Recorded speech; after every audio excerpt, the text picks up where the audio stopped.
بسم الله الرحمن الرحیم. السلام علیکم دوستانو.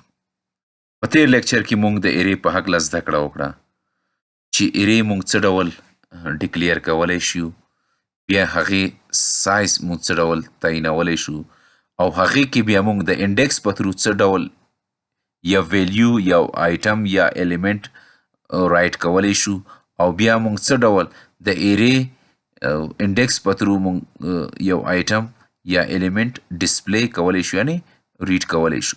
دوستانو زه د یادولو وړ بولم چې مونږ کولی شو چې په یو لاین کې هم ایرې ډیکلیر کو، هم یې سایز وټاکو. د دوو لاینو په ځای مونږ سنګل لاین کې هم کولی شو. دغه دواړه ایرې تقریبا یو بل ته ورته دي، هیڅ توفیر نه لري، یوازې سینټیکس یې یو څه فرق وي چې هر یو ستاسو ته اسانه وي، ستاسو همغه ډول وای کاروئ او ګټه ترې واخلئ.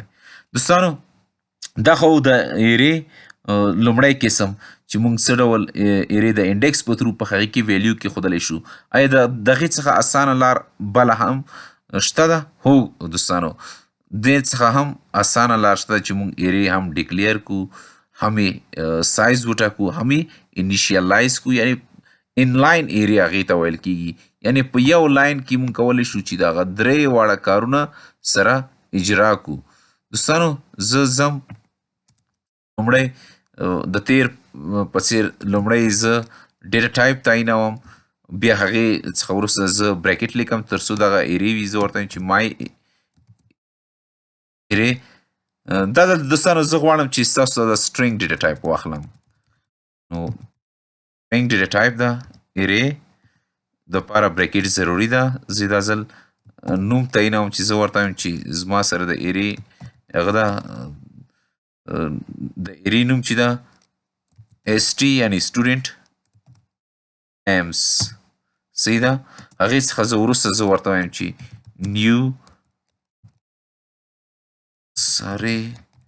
سټرینګ دې څومره، تاسو دا ځل زه ورته وایم چې درې، یعنې د دې ایرې سایز چې ده درې ده. یعنې ما هم ایرې څه شی کړه، ډیکلیر کړه، هم یې سایز ورته تعین کړه. زه اوس کولی شم چې ایرې انیشیلایز هم کړم. کله چې ستاسو ایرې انیشیلایز کوئ هغې دپاره باید دغه بریکټونه ولیکئ. د دې بریکټ کې دا سټرینګ ده دوستانو. کله چې ستاسو په سی شارپ کې سټرینګ لیکئ هغه باید ډبل کوټیشن کې ستاسو څه شی کوئ، بند کوئ. نو زه ورته وایم چې علي، زما سره لومړی آیټم چې ده علي ده، بیا زه ورته وایم دوهم آیټم ده او دریم آیټم کې چې ده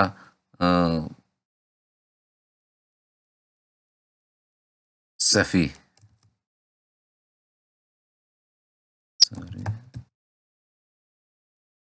دوستانو کله چې زه ایرې انیشیلایز کوم هغې آیټمونو په منځ کې زه کاما لیکم. دا ځکه چې دا د یو بل څخه جدا شي او جلا کمپایلر یې جلا جلا ریډ کي.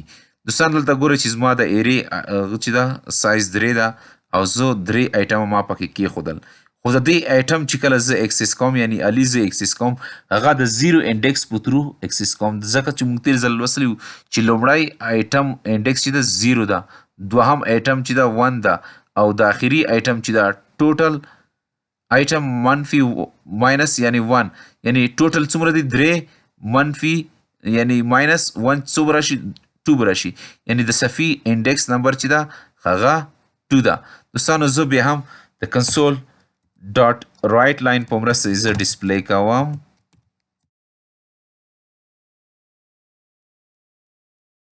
یعنی ایس ټي نیمز کوم انډیکس غواړئ ستاسو ډسپلی کوئ، زه ورته وایم چې زما سره 2 انډیکس کې چې کوم ویلیو پرته ده یا آیټم پروت هغه ماته ډسپلی کا. زه د کنسول ډاټ ریډ لاین په مرسته زه تر هغې ورته وایم چې زما ته هغه سکرین منتظر شي تر څو زما انټر نه وي پریس کړی. دوستانو دلته بیا زه هم راځم، یعنی سټارټ کوم یا یعنی ایگزیکیوټ یا رن کوم یې. دا زما ته یې صفي ډسپلی کړه. ځکه چې په 2 انډیکس کې کوم ویلیو یا آیټم پروته هغه صفي ده. تاسو کولی شئ دوستانو چې ورته ووایئ چې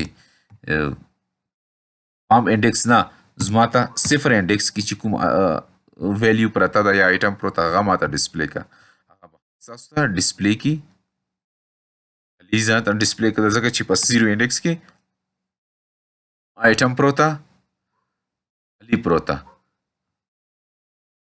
تاسو دلته ورته ووایئ چې زما ته په